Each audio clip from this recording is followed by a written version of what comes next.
Hi friends, ఈరోజు మనం ఈ విధంగా వైట్ పీస్తో మసాలా పూరి ఎలా చేయాలో చూద్దాము. మనకి నార్మల్గా గ్రీన్ పీసే చూసుంటారు.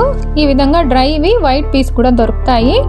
వీటిల్ని మనం ఈవినింగ్ చేసుకోవాలంటే మార్నింగ్ నానబెట్టుకుంటే చాలు. ఇప్పుడు ఒక కుక్కర్ పెట్టుకొని దాంట్లో ఒక స్పూన్ ఆయిల్ వేసి నేను 2 ఆనియన్స్ వేసి ఫ్రై చేస్తున్నాను. ఈ విధంగా ఆనియన్స్ ఫ్రై అయిన తర్వాత ఒక 2 టమాటోస్ కూడా వేసి మనం బాగా ఆయిల్లో పచ్చివాసన పోయే వరకు మనం ఫ్రై చేసుకోవాలి.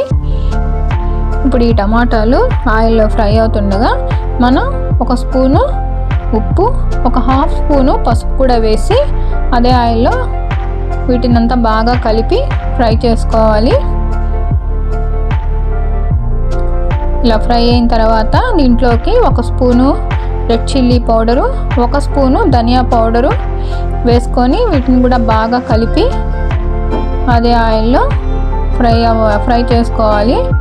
ఆ తర్వాత దీంట్లోకి మనం నానబెట్టుకున్న ఈ వైట్ పీస్ని వేసి బాగా కలుపుకొని వైట్ పీస్ అంతా మునిగేంత వరకు చూడండి, ఈ విధంగా మునిగేంత వరకు వాటర్ వేసుకొని ఒక స్పూను గరం మసాలా కూడా వేసి దీన్ని ఒక 5-6 విజిల్స్ పెట్టాలి. వైట్ పీసు ఉడకడం చాలా లేట్ అవుతుంది కాబట్టి 5-6 విజిల్స్ పెట్టాలి మనం.